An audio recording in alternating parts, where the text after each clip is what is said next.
বিষয় রেখেছে যেটাকে বলা হয় তালাকের তাফউইজ।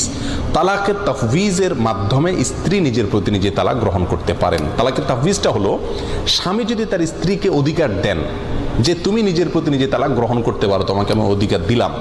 সেটা বিভিন্ন শর্ত সাপেক্ষে হতে পারে যে এই শর্ত পাওয়া গেলে তুমি তখন নিজের প্রতি নিজে তালাক দিতে পারবে, আমি তোমাকে পাওয়ার দিলাম।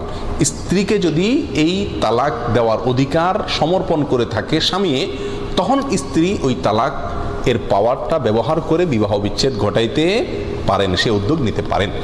আমাদের দেশে প্রচলিত বিবাহের যে কাবিননামা আছে, সেই কাবিননামায় একটা পয়েন্ট আছে, যে পয়েন্টে রীতিমতো লেখা আছে স্বামী যদি তার স্ত্রীকে নিয়ম মতো ভরণ পোষণ না দেন, শারীরিকভাবে টর্চার করেন, জুলুম করেন এবং এই কাজ করেন, তখন স্ত্রী নিজের প্রতি নিজে তালাক গ্রহণ করতে পারবেন।